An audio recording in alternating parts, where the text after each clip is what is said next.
Hi, Den Dogs. This is Rick Collins again with Kabui, the Kenyan Thor. We are back after a wonderful and delicious round one. I don't think anybody picked us to win. Other than us. Other Nobody than else picked us. to win. I actually said, I think last week on the podcast, we really needed to come away with that win away at LA early in the season because they're going to get better as the season progresses. And I think we not necessarily lucked into it. I think the first half was pretty bad. But we're going to talk about it. Progressing into the second half, come away with the win. It's the best we can do. Nice way to start week one. Kabui, so LA, brand new franchise playing in a not a necessarily new stadium, although it is fairly new built, but obviously new to MLR. And they were just finishing up the Rugby Sevens before they even started our match. What do you think about them kind of a little bit of combination there with the Rugby Sevens? I thought it was a great thing. I was hoping for a bigger crowd, but I'll tell you something. The LA Sevens crowd was much smaller, and you can blame Kenya not being there for that because we usually travel in a pack of 1,000 or 2,000 whenever there's a Sevens tournament. So in the US or UK, Australia. Yeah. So there's usually like two sections with nothing but Kenyans just singing and dancing the whole time.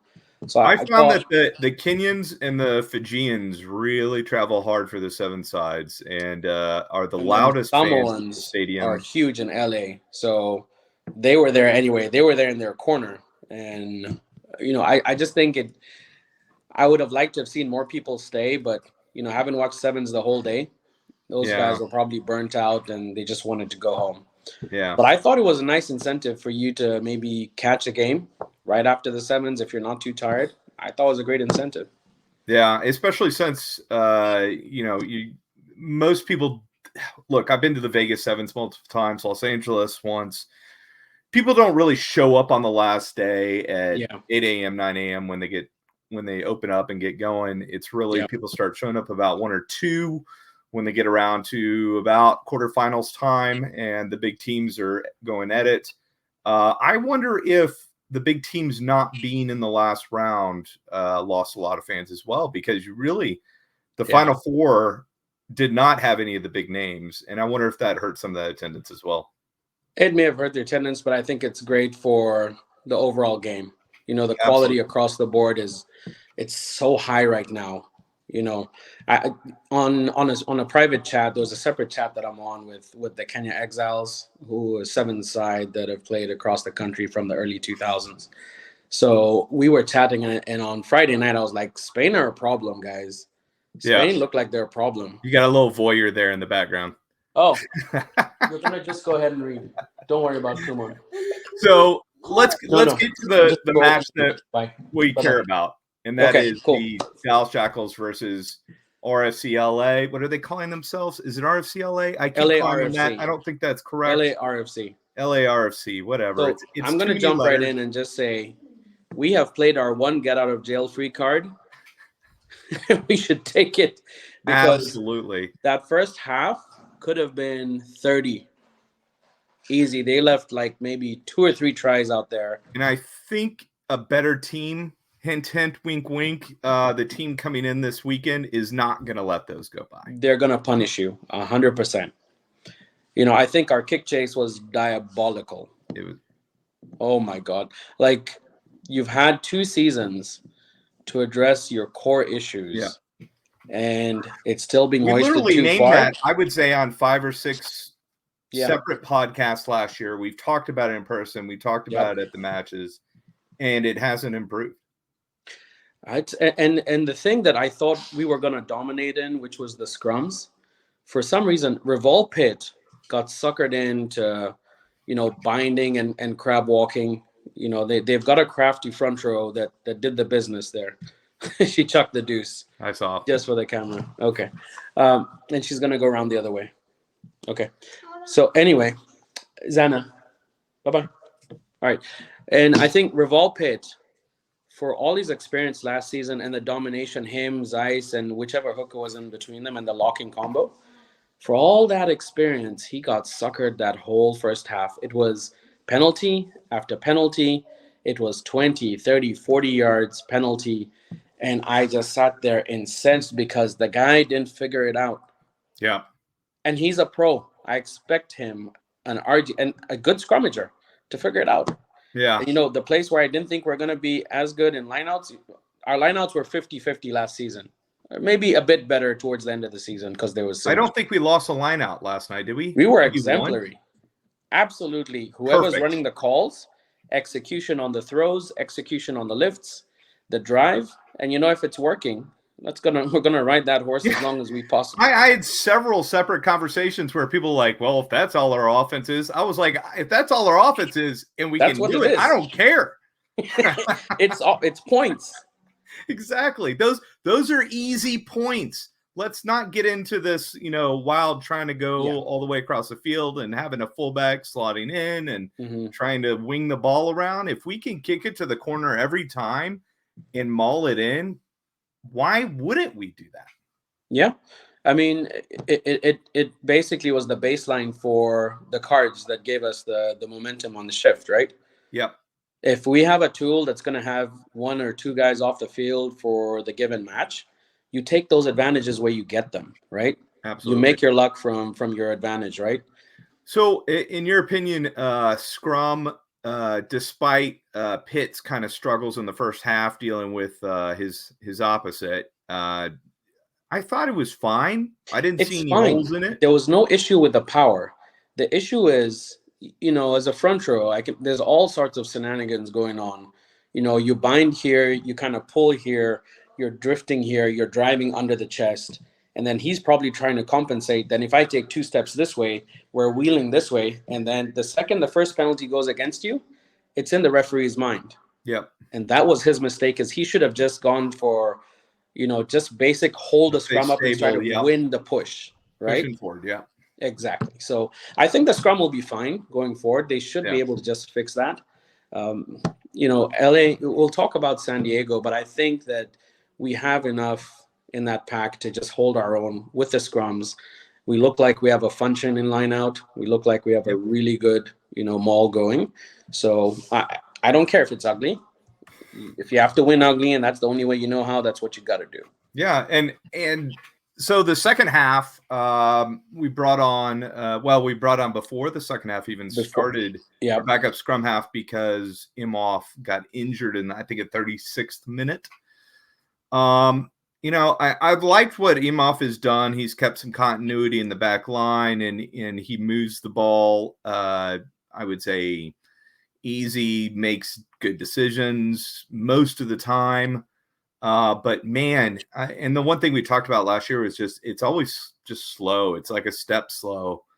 And that's where your gaps are. Last night we saw the same thing in the first half. And then when Gallagher came on, we saw what can happen when the ball speed is just a hair quicker getting out of there.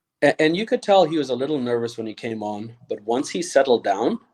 Oh, he's really a sevens guy. Yeah. So it was more of just getting, back into 15s mode. So I think he should retain his spot, whether Imhoff whether he's healthy or not. Show some faith in this young guy, and just he helped carry the game to the end. So I would love to see him start for the next game, but we can discuss that later. Yeah. But quick ball is important. Really important. And, we didn't really take advantage of that because of the strength of the line out. The kicking game was actually, I would say, like a B+, much better than what we saw last year, but still definitely room for improvement. I would say it's not necessarily the kicking that was poor. There were a few kicks that were kind of questionable.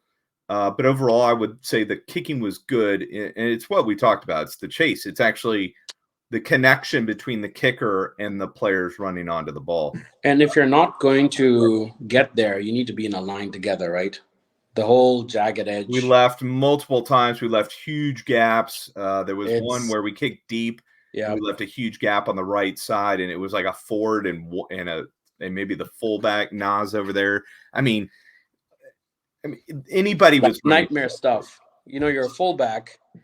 The guy's running at you, and he has options on both sides, and you're just going, where do I guess? Where do I guess? No, and I think we made some bad guesses on defense early in that match, and I think there was a lot of gambling.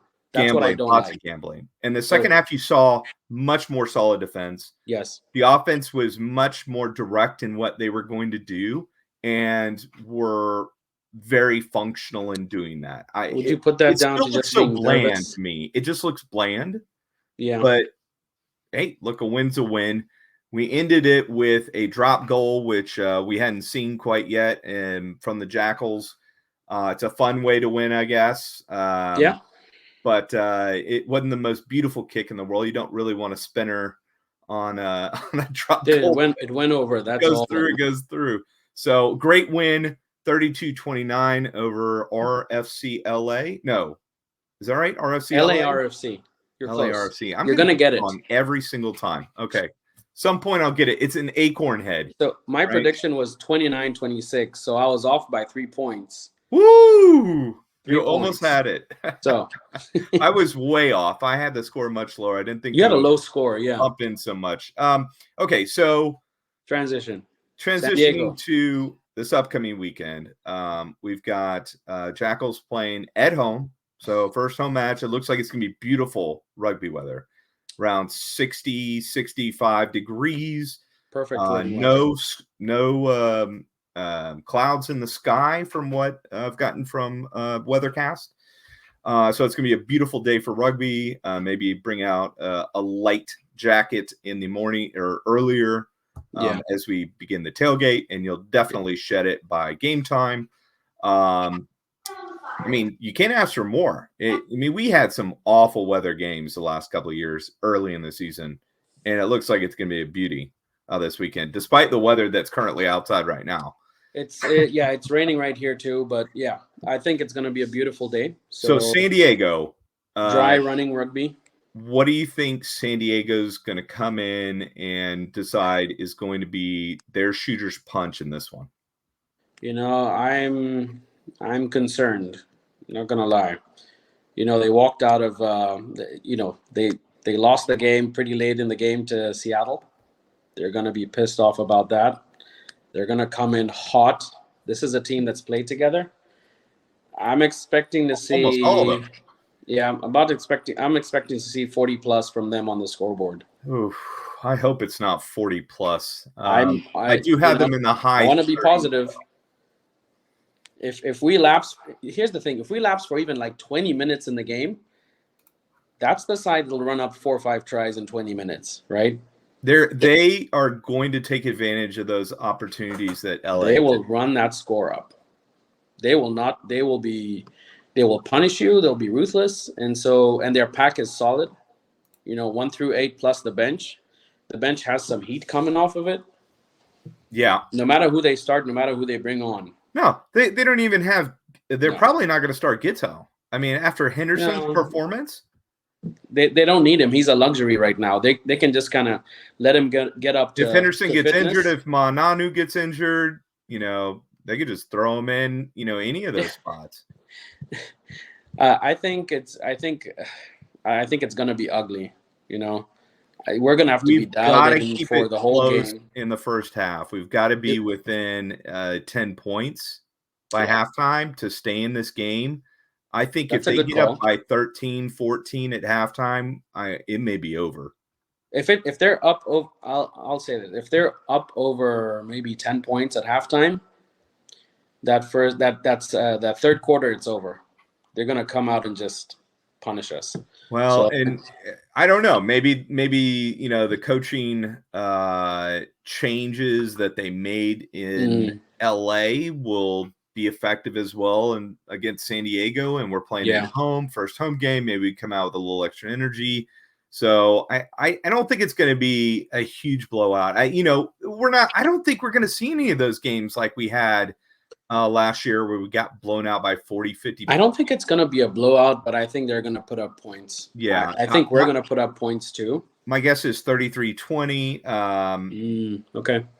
But I think Dallas needs to figure out how they're going to rotate players this season. I think that's the biggest issue that we're going to have. I talked about it a little bit on the previous podcast, but the fact that we're so low on domestic players, if one or two of them gets injured, we don't really have a way to fill those gaps. Like we have to. And there isn't enough quality, really local hard quality, clearing out the bench to get guys on. There isn't enough local quality, I think, to pull people up from whether it's Dallas or the Quins or Grand Prairie. Yeah, I mean, there's two guys who aren't, they're development players, I guess, that are signed by the team, but don't appear to be able to, aren't going to probably contribute at least early in the season. Yeah. I don't know. I think you struggle with, Gallagher's good. You can get him in, and he's a domestic, so that gives you another international slot. But if Ben or Richardson goes down or Kotza goes down, we don't have I guess Beckerman is a backup domestic, but he came on. I wasn't super impressed. He's a really young kid. Franco Palillo. Sorry in pronunciation. Is probably the best option, but he's an international slot. So they have to make some really hard decisions if there's injury. So we gotta hope that this team stays healthy most of the season. We've got to get wins where we can and play competitively where we can. And this is a game where we just need to be competitive. If we get a win, I mean, we're talking about a completely psychological. It'll get crazy. It'll be 2-0. Completely different psychological change for this team. I think the win away from home is going to be great for their mindset. So they should be going into this game, especially when they were being, as bad as the first half was, and you still pull out a win. Yeah. There should be some belief in there that we can come and hold it down at home. Yeah. So if they can play that defense from the last 20, 30 minutes and start with that and at least carry it through most of the game, if there's that discipline there, we've got a chance to at least be competitive, right? Yep. And if you could stay within 10 points, you never know what's going to happen in that last 10, 15 minutes. You can get an intercept. You never know. A random intercept try is a 7-pointer. Right. And these things and then you're one try away from winning or one penalty kick from tying it. So, and those are points, right? Remember, guys, yes, a loss is bad, but look what RFC LA RFC. Good Lord, I'm going to say it wrong every time. Yeah. Look what they got. They got 2 bonus points from that match against us because they got 4 tries and they lost by 7 points or less. They got the first. They got the bonus in the first half too.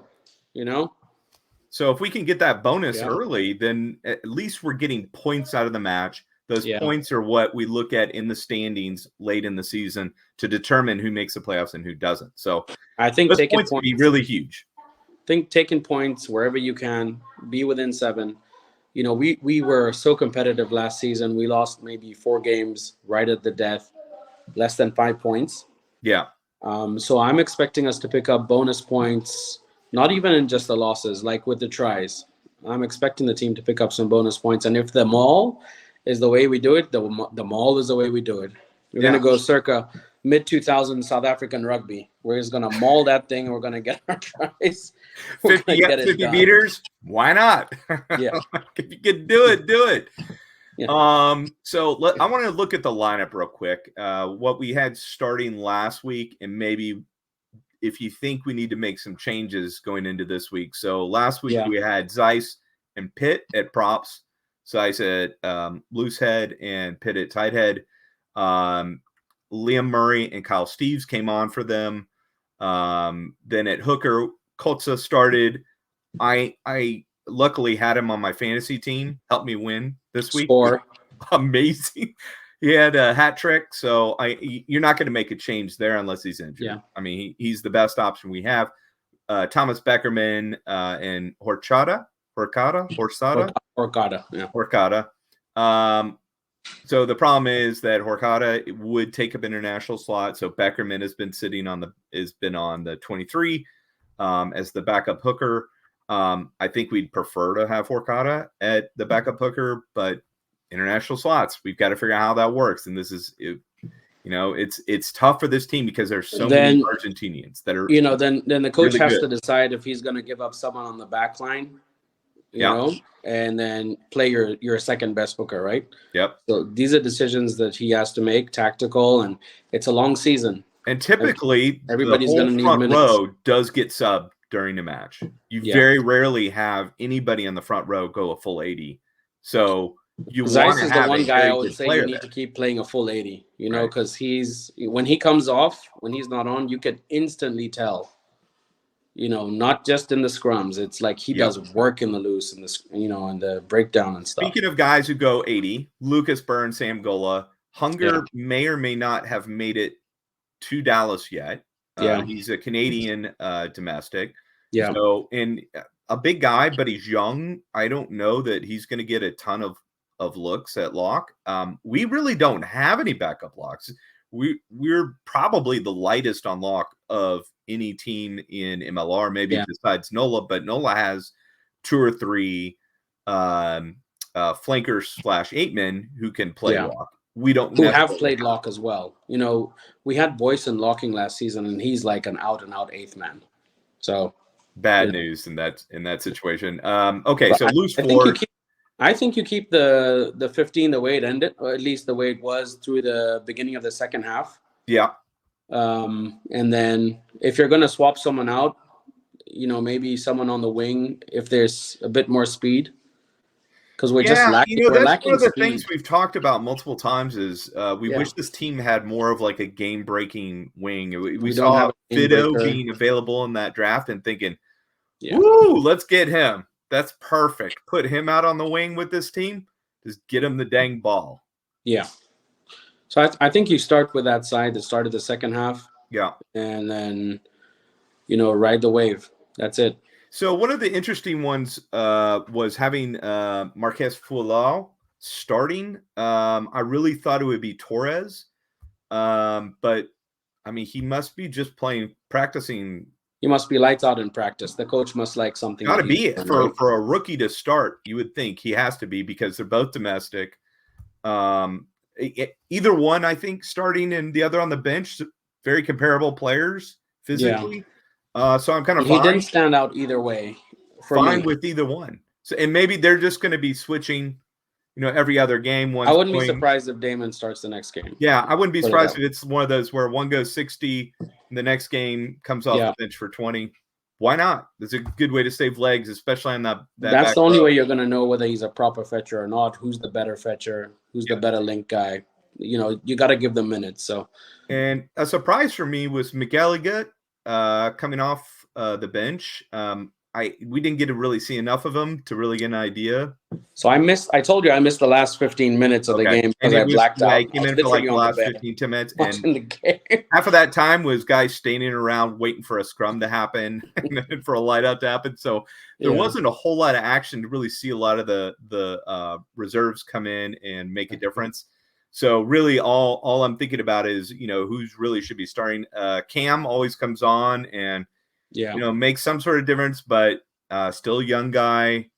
Don't know if he can go 40, 50 minutes. It's coming off and going 15, 20 minutes. Haven't really had a problem. You won't know until you've tested him, right? Right. So we'll see. So, now, remember, we've got Benjamin Fry and Makeen Alikan coming into town. They should be available this week. Now, they haven't really been thrown able to in. practice. I don't think they get thrown in. I would be hard pressed to think they're going to get thrown in when you've got the firepower we have on the back row, but I wouldn't be completely surprised if we saw one of them on the bench. Probably if somebody plays the house down in a couple of practice sessions, maybe you force the hand. You never know. Yeah, and I think it's got to be Fry because he's a much more experienced professional player who really probably could come into a side on the back row and make a difference right away. Yeah. So that would be my guess. I'd be You're going to put some money on it? But wouldn't mind it. Scrum half, as you said, you think Gallagher should get the start. There's no question for me. Just he did a good job. Yeah. Reward the guy and reward him until he has a stinker. And there were pictures of Conlon in practice getting some runs, so I don't know if they're going to give him off the. Well, the is weekend Imhoff off. going to be back? I didn't see. Well, we'll know when the lineup. I spoke to Pedro, and he says he's fine. But you speak to players, and they say they're fine. But you got to speak to the physical training staff to actually figure out if they're fine or not. Fly half, Elias was good. There's nothing amazing about his game. No, but he's solid. It's plain vanilla. I need to see them use the ball, just run. I'd like to see him take it to the line the way Carl's so used to. Yeah, and I wonder if he's a different player. Winchester would be more that type of player. I think Winchester's the guy who's going to take it to the line. Force something. From what I've seen, he's got more of that fullback in him, where he is willing to take on players and run at guys and things like that. So. Maybe he gets. I don't know. Kara Moody's an easy pick for the bench if you really wanted to fly half off the bench. Kara Moody's an easy one just because he is a domestic. Is he? Maybe not. I'll have to double check on that. But he was at Thomas More University. He's not been selected by Argentina. He may or may not be eligible, so I'd have to double on that. But that means we don't have any eligible fly half, so probably only going to get one fly half per game because we've got to have an American. Or then you have a utility back who can play, right, 10, 12. And okay, so let's get into centers. You liked Covella and Richardson? I think when you do the basics, but there needs to be better synergy there. I think they're still learning. You saw more of that last year when Covella showed up and played with either Milanos or with. Center partnerships are so hard. That's the 12 and 13 are the hardest positions. Yeah. Because if you don't know each other, then it was Kubia who showed up playing with Milanos, and when he showed up, it was a huge difference in the way that the middle of our back line was playing. And that's just because maybe, there's the language there for the two of them. Exactly. Communication, that's all it's about. But so I'd be interested to see. And again, I think the you problem let them play together. You've got a back line full of Argies, right? Yeah. Pedro, you got Elias, you've got Covella, you got Kubia, Milanos. Nazarino. You've got to get the Canadians and Americans in there. Otherwise, you're out of slot. So I think what you got to do is you got to play Mitch Richardson. You got to find ways of getting Nick Ben in there and probably Tikuisuva. Tikuisuva, yeah. Yeah, I think you've got to figure out a way to get him in there. And then, outside of that, I don't know about Nas playing fullback. Fullback to me is the weakest spot right now. They're basically Nas has started out as a scrum half. He was a scrum half last season. He's a scrum half / fly half. He's not a fullback. He's not a wing. I want a guy with a cannon who can inject, who's going to inject, who's going to demand the ball. Yeah. And I don't need a guy who's going to passively just hold it down. The problem we have is Isaacs might be that guy. Vaughn Isaacs is the guy that I was expecting to start last week. If he doesn't start this week, I'm going to be pissed. Unless he's injured. The problem again is he takes up an international slot. So then you pull somebody else. Right. Give him the spot. And then you pull Milanos off the wing. Yes. And you put in JoJo. There are ways to do it. But the problem that we're talking about, for all the fans out there, the problem we're talking about is we're so international heavy. Yeah. That it's so hard to find slots for these really good international players when it's about who the coach is gonna, sacrifice. 13 Americans and Canadians on that 23. Yeah. I got you. So it's gonna be really interesting. I don't think anybody lost their job. Maybe outside of who you think Pedro should. I don't think he's lost his job, but I think Gallagher has earned the right to at least start. He hasn't lost a shot at it. I hear what you're saying. He's earned the right to at least hold a spot. I would love to see some of the younger players get play, but we know what we saw last year, and they just don't. The only players that are young players that are getting play are the 2 number 1 draft picks. And It is what it is right now. We've got a new assistant coach who is the attack coach, maybe gets a little more say. And, Nate's been around for a long time in MLR. Yeah. He's been around a long time in the U.S. He understands the game here. He understands the players, everything. So maybe that makes a little bit of a difference going forward. We'll see. I still saw this is Augustine's team. That's what I saw last weekend. It is. And it was good enough for a win. Play a very pack-based game. It's more about just controlling, playing the odds and controlling the game as best they can. Even though the first half they didn't do it, they somehow, dear God, they somehow found a way to play themselves back into that game. So, Hey, a win's a win, right? Win's a win. Especially when you've only had 2 wins in the history of your franchise. So that's our preview of the game. We gave you our lineup ideas. San Diego is going to come out with their, guns blazing roster, and they are going to come out guns blazing because they only lost 1 match last season in the regular season. And they've already got 1 loss this year. And I guarantee you that's unacceptable for them. With the roster that they have, they thought they were going to go undefeated this year. So they are going to come out guns blazing. We just need to be able to take those shots. Yep. Hold on, fight back, and stay close until the end, and you don't know how the ball is going to bounce. So let's just let everybody know we are going to do a tailgate. It'll be in Lot E, right across from the entrance of the stadium. If you're in Lot L, you'll be walking, and you'll see us across the street on the right. We're going to have a tent. I can't believe before kickoff. We're going to have a tent. We're going to have a grill. We're going to have food. We're going to have beer. We're going to have a good time, and then we're going to go in and watch the Jackals beat San Diego. I'm saying it right now. Wait a minute. That's not the prediction I gave, was it? Well, I got to keep the hopes up. Also, I want to make sure everybody knows we are You got your scarf? You got to pick up a couple of scarves. The scarves, which, oh my gosh, I've got to go grab one. I got to grab one. Give me 1 second. Old Rick Collins. That's bad. He's going to be back in, is it less than a minute or more than a minute? Oh, there you go. That was so quick. Good job. So, if you haven't, for those of you who've been asking, the scarves will be available for sale. He's going to have them. There we go. Okay. They're going to be for sale all the way till the end of the season, as long as you have stock, right? And these are beauties. These aren't just the cheapo ones they hand out quality that will not keep you warm. These are a nice, thick scarf. You can wear this during the winter if the weather's cool. I'm going to wear mine out to the game. It'll be cool enough at the beginning. Yeah, I'll probably be throwing it around during the second half as we're making our desperate win. Sir. I'll try not to yell as much, but there's no guarantees. Yeah, I'll take big money on that. So. But let's talk predictions. What's your scoreline? Yeah, I've got 33-20. I think I'm going to stick with that. I just think San Diego, if they had beat Seattle in that first match, I think we would have a better shot in this match. Much better shot. A little more relaxed.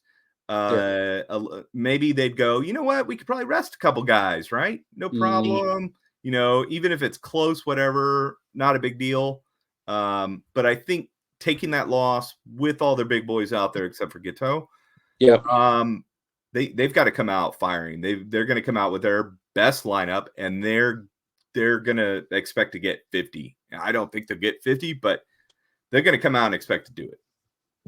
I'm going to go 38-17. Whew! Oh, my Lord. I think it's going to be close until the second half, and then I think around 50 minutes, they're just going to start punching us in the face. And I sincerely hope I'm wrong. Yeah. But I do too. I know an angry San Diego side is an uncomfortable prospect. Well, what we have to do is we got to be out there. You got to bring your friends. Yeah. Make sure you're there on time and be loud. We need to be loud. We need to support these boys. They tell me after the matches, they hear us, and they with tears in their eyes when they won, they said, "We could hear you. We are playing for you. So make sure you come out, be loud, and let's get a win." From the horse's mouth. Thanks, Bowie. We will see you next time on the Jakl Den podcast. and Sunday. And Sunday too.